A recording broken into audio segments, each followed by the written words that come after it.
economic, environmental, and social impacts. And so that's what we strive to do. We strive through education, awareness, recognition, and standards development to really help both the suppliers, meeting the whole supply chain, destinations, hotels, as well as the meeting planners, corporate planners, association planners, work collaboratively together to promote best practice. And what we found is that this is a global movement, that it's very exciting to see the results from the survey, that 74% of the survey respondents were aware and were starting to integrate green meeting practices for their organization, and that mirrors other international surveys that we've seen. This is becoming much more of awareness from corporate planners as well as association planners. So a little bit about GMIC.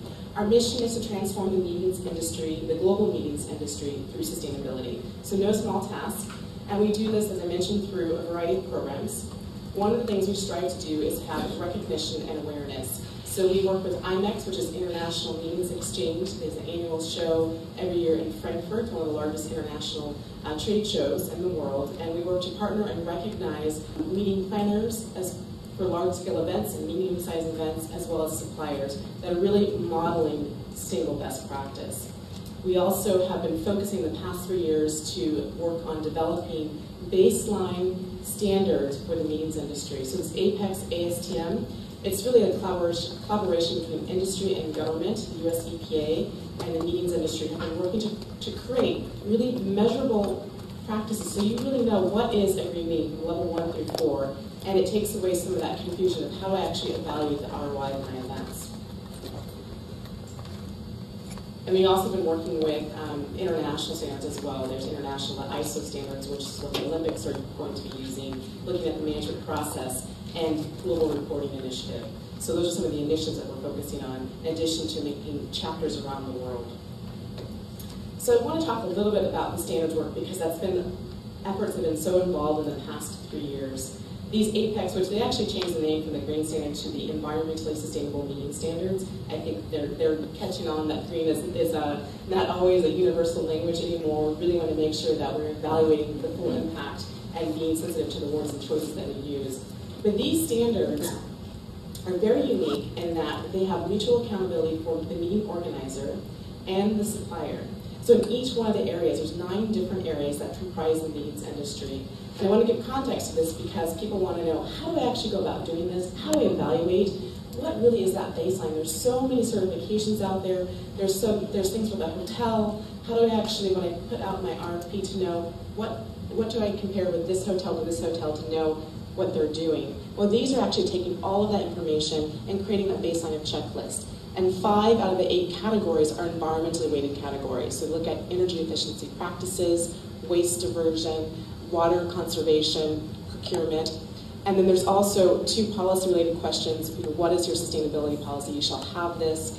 And social-related questions. So they look at the triple bottom line, and within the levels, the level 1 and level 2 are designed to be cost neutral or cost savings approaches to actually achieving a sustainable event. So that's really exciting. The input from the industry and the input from sustainability professionals, we really wanted to make sure that these were achievable, measurable, and were able to actually transform as a guide for the industry. And that mutual accountability, it's not just that the supplier says, or the planner says, this is what you shall do, supplier, in order to get my business. It's that they have to actually do things within their own organizations.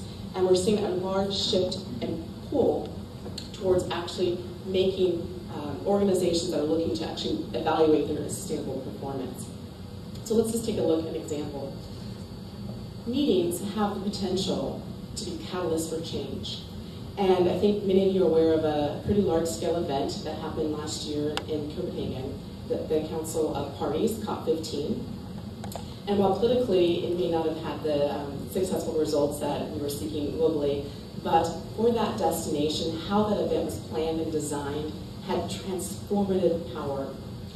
They created from that Copenhagen COP15 event, they actually have a whole new meetings protocol that took the best very specific practices that these standards are going to come out with, the APEX standards, and looked at the BS 8901, which is a standard that the ISO standards will look at that process, and really created a strategy of performance. And I'm sharing this because if you want afterwards, you can go and actually there's a guide that you can actually look at. How do I actually engage my stakeholders and go through this process? But it was very amazing. What some of the results from that? Of course, looking at that event, one of the top issues was security, but they also had one of the secondary issues was looking at their sustainable environmental performance.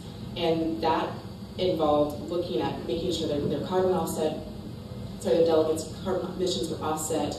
They saved, normally they give away a lot of these kind of trinkets and gifts that politically you need to do. And they said, instead of giving away all these gifts that no one's going to actually use, let's go ahead and invest this into the future education of students.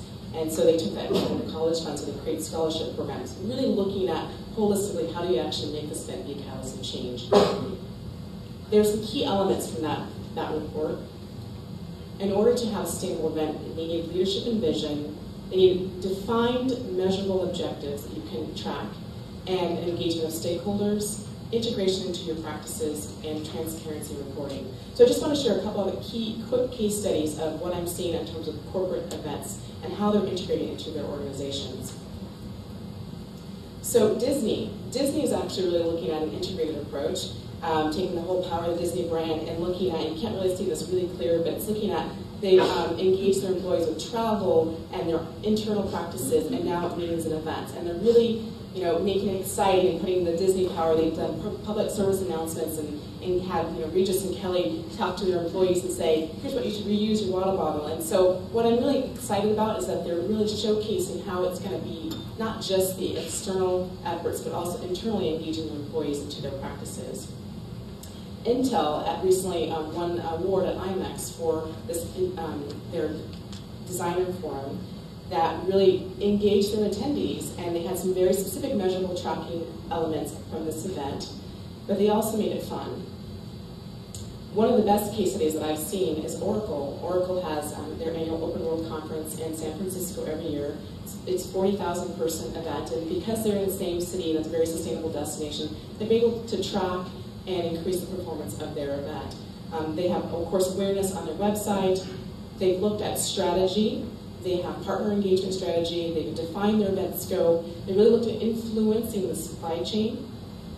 And one of their measurable objectives is, let's take a look at the business case for events and have our own event be a model for that. They've tracked cost savings. They've had huge cost savings from just making some, taking out water bottles, reducing them out of their program. Saving from, shuttle buses. They designed their program in a way that people could walk to the events. This is in 2008. They even started to track the pre-planning process and the ROI of that. And some of the specific tactics are looking at signage. You have to have major signage. So how do you actually invest in signage that you can reuse? Well, you don't put the year on it. You make sure that you have banners that you can reuse each year, and you determine the ROI of when you're going to get that cost savings back. So they've tracked all that, and I think high-tech companies like data and numbers, so they're able to do pretty in-depth analysis. Overall, by doing these things and by being very detailed with their measurement, they were able to track over $800,000 in net savings. And this report, this case study is on our website, on the Oracle site. It's really amazing to show this is a for-profit company for sure, and they're looking at the ROI. They definitely have the other elements. I think they're doing it because they want to be a good corporate citizen. They've invested in our organization because they believe in influencing the supply chain, but they also have seen the business case for this. So that's just one of many examples, and I'm happy to answer any other questions for you.